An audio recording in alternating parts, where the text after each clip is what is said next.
Hello students.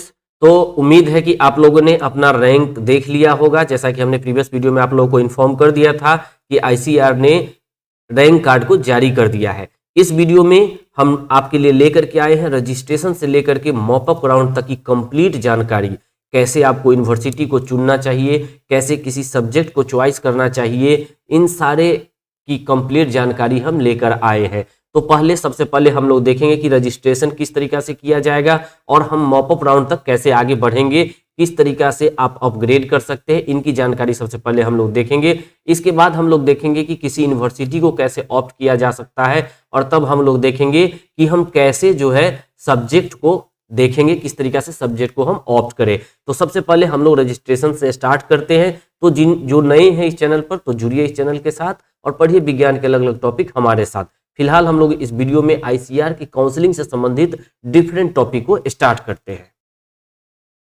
ICAR की cut off के बारे में हम ज़्यादा चर्चा इस बार नहीं करने जा रहे हैं, क्योंकि प्रीवियस वीडियो में हमने आईसीएआर के प्रीवियस ईयर के जो कट ऑफ का आपको दिया गया था उस पर काफ़ी चर्चा किया था। फिर भी हम आपको एक सिंपली बता देते हैं कि आप किस तरीका से कट ऑफ चेक कर सकते हैं और आप पता कर सकते हैं कि आपका जो रैंक आया है उस रैंक तक आपको कौन सा कॉलेज मिलेगा या नहीं मिलेगा।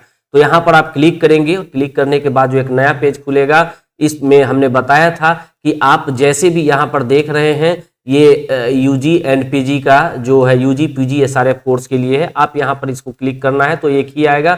आप यूजी पीजी एसआरएफ के लिए जिसके लिए है आप उसको क्लिक कर सकते हैं।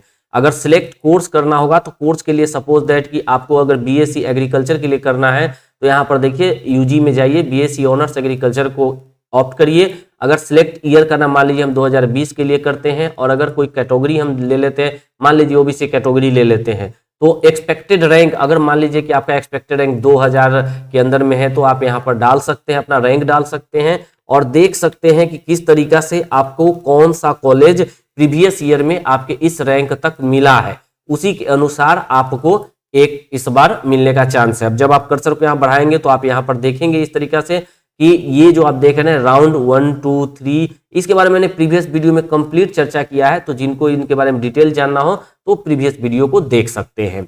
अब हम आगे चलते हैं, चूंकि वीडियो काफी लंबा हो जाएगा तो हम आगे चलते हैं। जो आज मेन हम बताना चाह रहे हैं कि किस तरीका से आप यूनिवर्सिटी को ऑप्ट कर सकते हैं और किस तरीका से आप सब्जेक्ट को चुन सकते हैं। इसीलिए मैंने इस पर ज्यादा फोकस करना सही नहीं समझा, क्योंकि ऑलरेडी मैं प्रीवियस वीडियो में इसको डिटेल में चर्चा कर चुका हूं। सबसे पहले हम लोग आईसीएआर के साइट पर चलते हैं और गूगल में आप आईसीएआर को टाइप करेंगे। आईसीएआर को टाइप करने के बाद जो पेज खुलेगा वहां पर पहले से भी मैंने कई वीडियो में दिखाया है कि icrexam.net के साइट पर क्लिक करना है। जब इस पर आप क्लिक करेंगे तो ये पेज खुलेगा।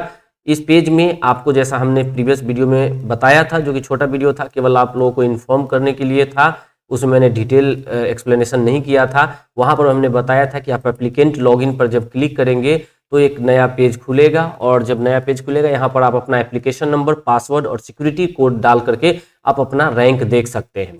जब आप अपना रैंक देख ले तो रैंक देखने के बाद आपको फिर से होम पर चले आएँ और यहाँ पर आप देखेंगे कि ये जो शेड्यूल है ऑनलाइन काउंसलिंग का वो आप यहाँ पर देख रहे हैं। 16 तारीख को 5 बजे के बाद से रिलीज कर दिया गया है और आज चूंकि 17 तारीख है और 17 तारीख को आप यहाँ पर देख रहे हैं कि कैंडिडेट का रजिस्ट्रेशन शुरू हो जाएगा 5 बजे के बाद। 5 बजे शाम को यहाँ पर एक अलग कॉलम आपका आ जाएगा रजिस्ट्रेशन का। जब आप एप्लीकेंट लॉगिन क्लिक करेंगे तो वहाँ पर रजिस्ट्रेशन का कॉलम खुलेगा, तो आपको अपने इंफॉर्मेशन के साथ उसको रजिस्ट्रेशन कर देना है। रजिस्ट्रेशन करने के बाद आप यहाँ पर देख रहे हैं एंड ऑफ रजिस्ट्रेशन एंड पे काउंसलिंग फी। तो जो काउंसलिंग का आपको फी है नॉमिनल फी ही है, 500 रुपये आपको जमा करने होते हैं काउंसलिंग के लिए। तो आपको 22 नवंबर तक आप इसको जमा कर सकते हैं। 22 नवंबर तक जमा करना है। आप यहाँ पर देख रहे हैं 22 नवंबर के 12 बजे रात तक, यानी कि 11:59 तक आप जमा कर सकते हैं।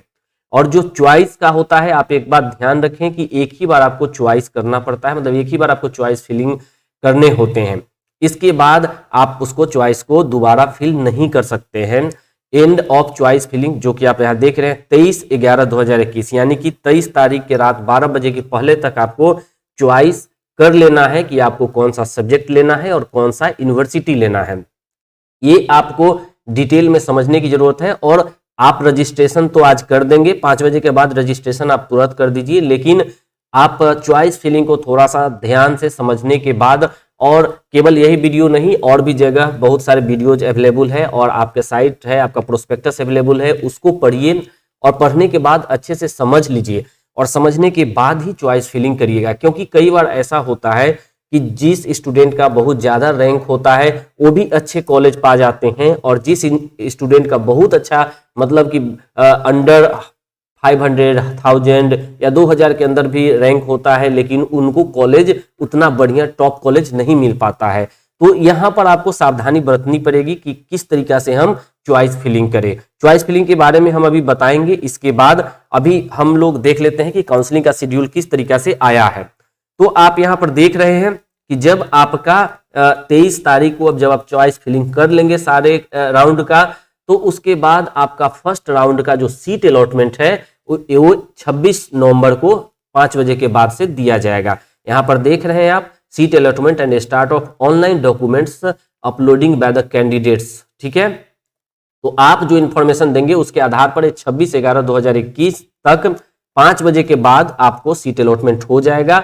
और इसके बाद जो आप लोगों को कैंडिडेट का जो अगला काम है, जो कैंडिडेट को करना है, वो डॉक्यूमेंट्स को ऑनलाइन अपलोड करना है। आपको डॉक्यूमेंट अपलोड जब आप लॉगिन करेंगे कैंडिडेट के साइट पर और जब वहां पर जाएंगे तो रजिस्ट्रेशन के बाद जो आपने काम किया है तो उसी साइड में कॉर्नर पर एक कॉलम रहेगा जहां पर आपको डॉक्यूमेंट्स अपलोडिंग का खुलकर आएगा पेज। तो कैंडिडेट को 29/11/2021 मंडे के 5 बजे शाम तक, जो आप यहाँ पर डेट देख रहे हैं, 5 बजे शाम के पहले तक डॉक्यूमेंट को अपलोड कर देना है।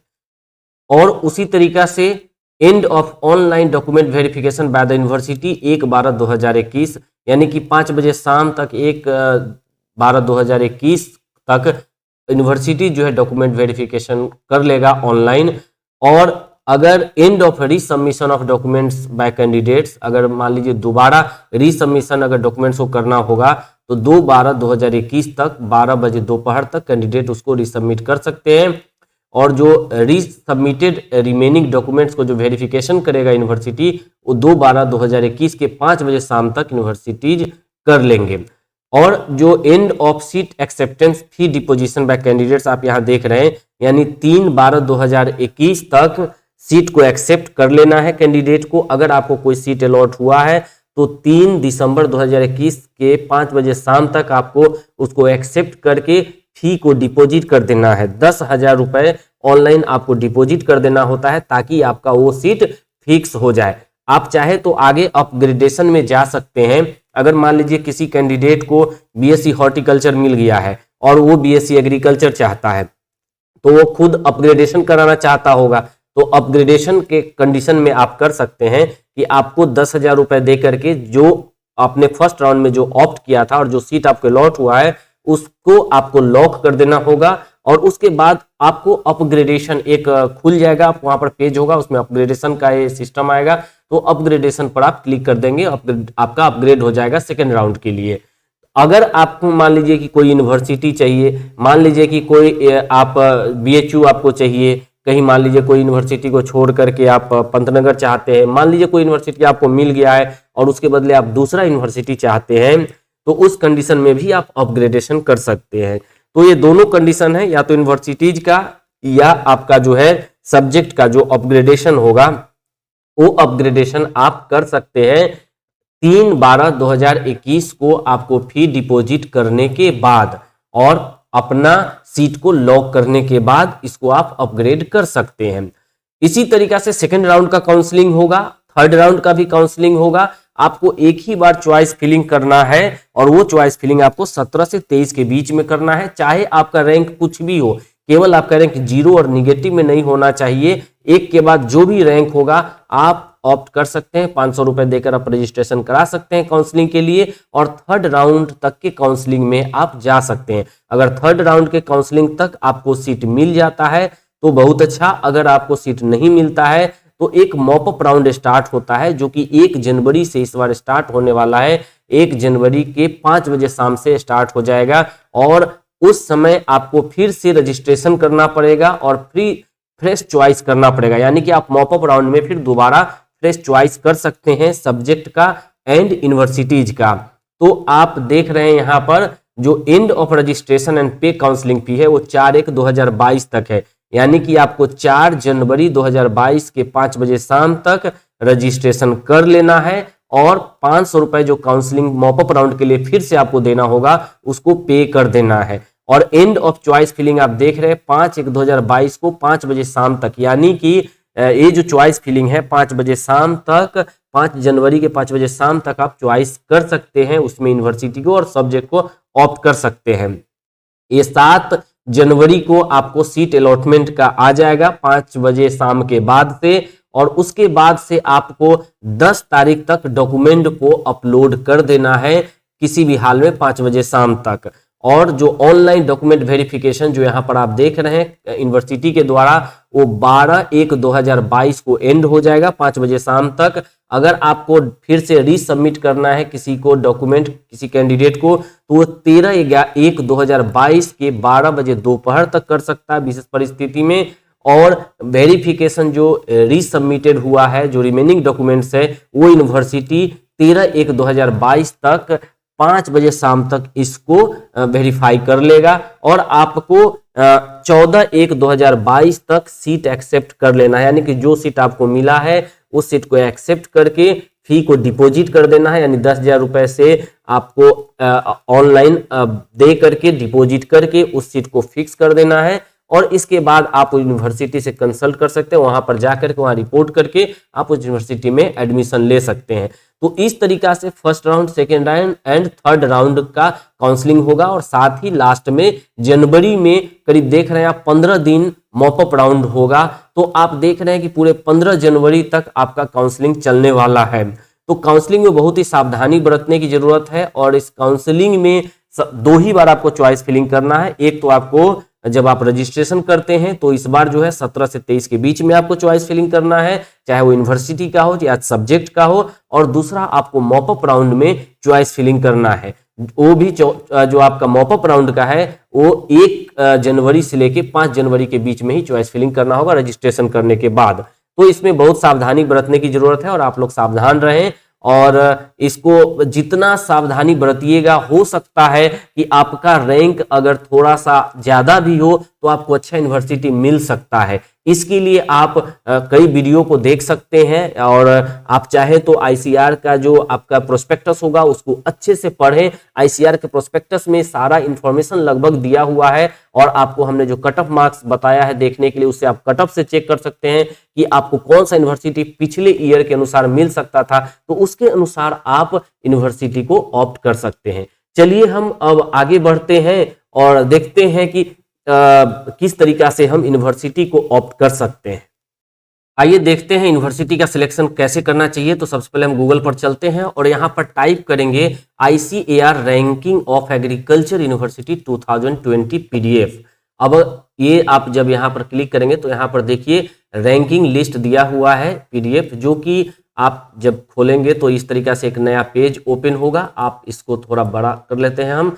अब आप देखेंगे कि ये Indian council of agriculture research ने 5 दिसंबर 2020 को रैंकिंग निकाला था एग्रीकल्चरल यूनिवर्सिटीज का, जो कि 2019 ईयर के लिए है, 2020 के लिए भी आ चुका है और उसको आप देख सकते हैं। ये मैंने 2019 का निकाला है और हाल ही का है, तो इसके आधार पर भी आप इस रैंकिंग को देख सकते हैं। देखिए आप यहाँ पर ध्यान ये देना है कि ये जो रैंक देख रहे हैं यहाँ पर एक नंबर पर कौन सा है, ICAR national dairy research institute Karnal.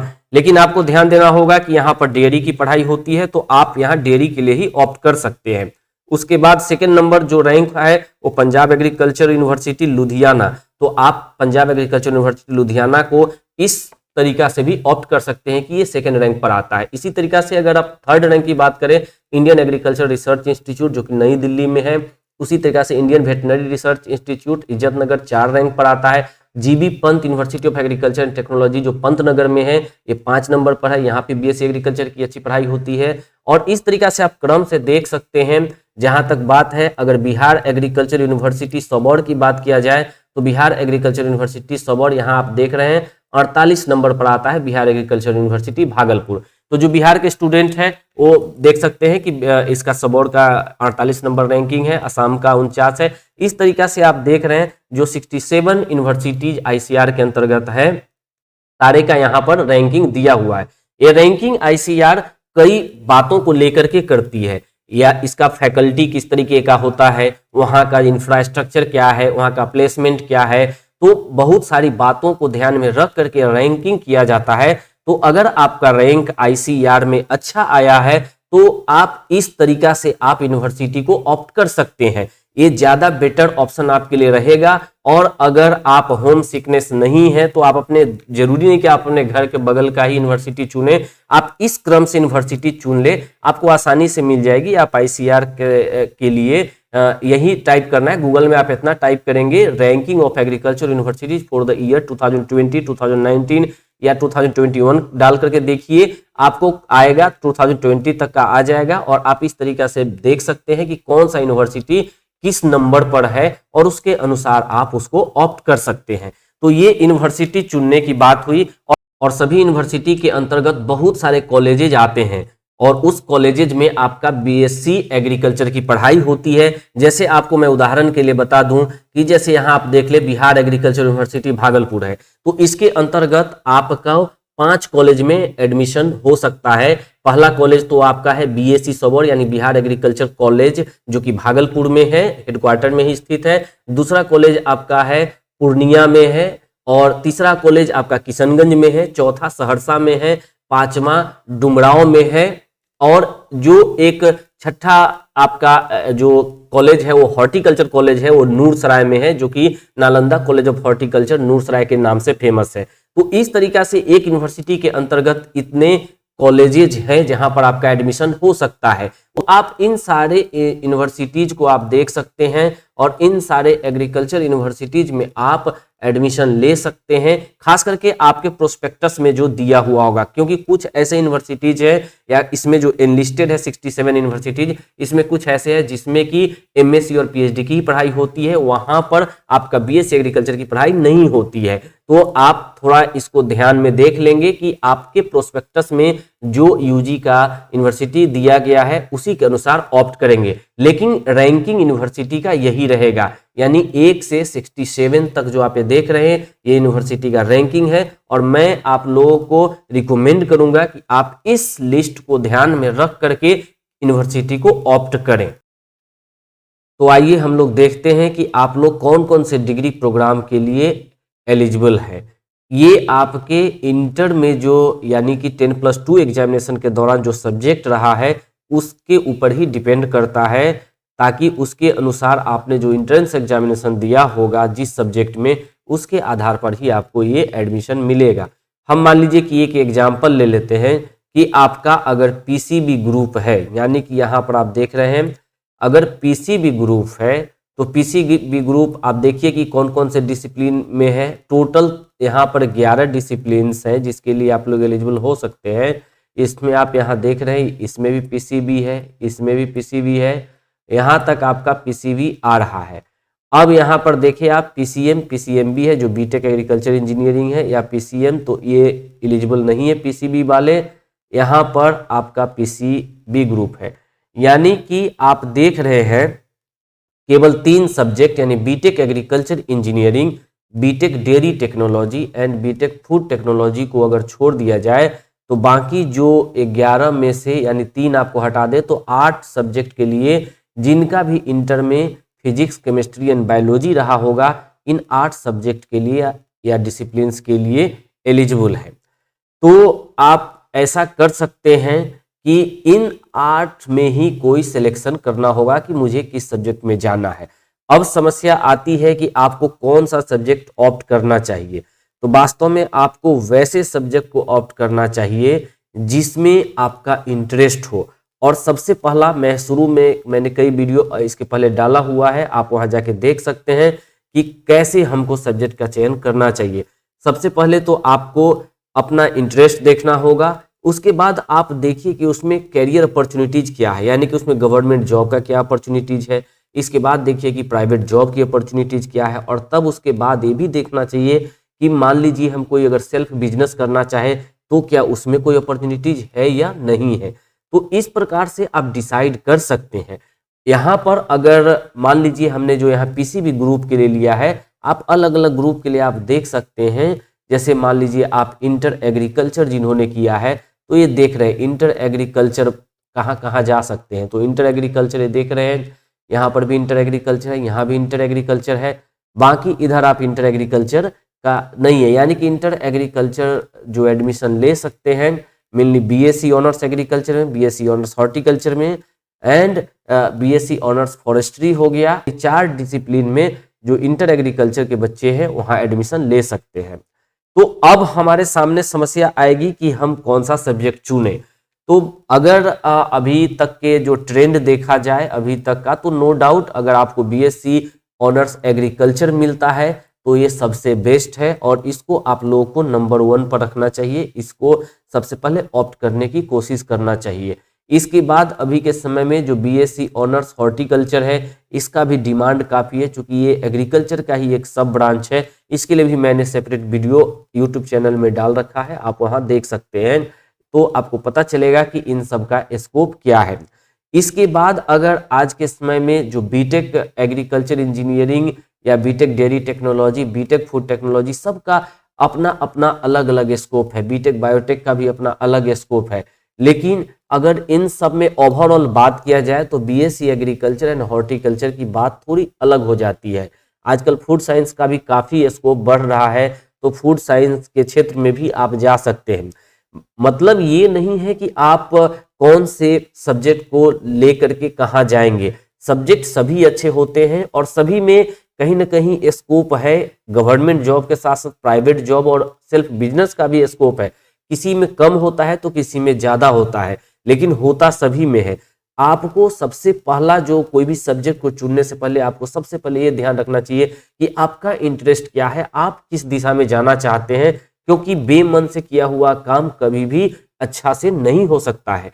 तो आप जहां पर इंटरेस्ट होगा वहां पर आप बेटर ढंग से आप उसको पढ़ाई करेंगे, बेटर अपॉर्चुनिटी की तलाश करेंगे। बस अंतर यही कि आप जिस भी फील्ड में जाएं तो वहां पर कोशिश ये करें कि हम टॉप में रहे। यानी कहने का मतलब है कि हम अपने फील्ड में जो भी फील्ड सेलेक्ट करें, या तो बीएससी एग्रीकल्चर सेलेक्ट करें, हॉर्टिकल्चर सेलेक्ट करें, या फूड साइंस सेलेक्ट करें, फॉरेस्ट्री या सेरीकल्चर, फूड टेक्नोलॉजी, जो भी आप सिलेक्ट करते हैं उससे मतलब नहीं है। मतलब यहाँ ये होना चाहिए कि आप जो भी सब्जेक्ट सिलेक्ट करते हैं उसमें आप कितने पारंगत हैं, कितने आप टेक्निकल स्किल आपके अंदर डेवलप हो पाता है। और सारे फील्ड में अपॉर्चुनिटी है, बशर्ते कि आप उस फील्ड में अच्छे हो, उस फील्ड की आपकी जानकारी या उस फील्ड की पकड़ आपके अंदर बहुत अच्छी होनी चाहिए। तो उम्मीद करता हूं कि आपको अब सब्जेक्ट को चुनने में प्रॉब्लम नहीं होनी चाहिए और आपको जो भी इंटरेस्ट है उसके अनुसार आप सब्जेक्ट को चुन सकते हैं और निश्चित रूप से आप इसमें धोखा नहीं खाएंगे, क्योंकि आपका जो इंटरेस्ट है उस पर आधारित अगर सब्जेक्ट चुनते हैं तो निश्चित रूप से आपको आगे भी काम देगा। और आप विश्वास मानिए, अभी आपको हो सकता है कि ऐसा ना लगे, लेकिन आप अपने इंटरेस्ट के अनुसार सब्जेक्ट चुनिए तो आगे उसमें आप बहुत ही बेटर परफॉर्मेंस करेंगे। तो चलिए, अगर आप लोगों को अगर इससे समझ में आ रहा हो कि सब्जेक्ट का चयन कैसे करना है तब तो अच्छी बात है। अगर आपको अभी भी कोई प्रॉब्लम हो तो आप कमेंट सेक्शन में लिख सकते हैं और हमसे पूछ सकते हैं कि कौन सा सब्जेक्ट चुनना चाहिए। मैं पर्सनली भी आपको सजेस्ट करने की कोशिश करूंगा। तो चलिए, ये तो इन्फॉर्मेशन हो गया आप लोगों के लिए कि किस तरीका से आपको यूनिवर्सिटी को चयन करना चाहिए, किस तरीका से आपको सब्जेक्ट को चयन करना चाहिए। निश्चित रूप से आपको वैसे यूनिवर्सिटी को चयन करना चाहिए जिसका रैंकिंग आईसीआर ने काफ़ी अच्छा दे रखा है, और सब्जेक्ट को आपको उसको ऑप्ट करना चाहिए जिसमें आपका इंटरेस्ट हो। तो अगले वीडियो में मिलते हैं, तब तक आप लोग अपने काउंसलिंग पर फोकस करें और साथ ही 2022 के लिए आप कहीं ना कहीं प्रिपेयर्ड रहे। जिनका रैंक पीछे है या जिनका रैंक बहुत ज़्यादा 30-40 हज़ार से ऊपर चला गया है, तो वे लोग अभी से जुट जाए 2022 के प्रिपरेशन के लिए। और जिनको मिलने का चांस है उनको भी मैं कहूँगा कि केवल आप काउंसलिंग में अपना समय बर्बाद ना करें, क्योंकि 15 जनवरी तक काउंसलिंग चलने वाला है। तो आप लोग इन समय का यूटिलाइज करें और कम से कम बायोलॉजी और एग्रीकल्चर का स्टडी आप लोग निश्चित रूप से करते रहे। चलिए, मिलते हैं नए वीडियो में फिर नए टॉपिक के साथ। तब तक thank you to stay with us.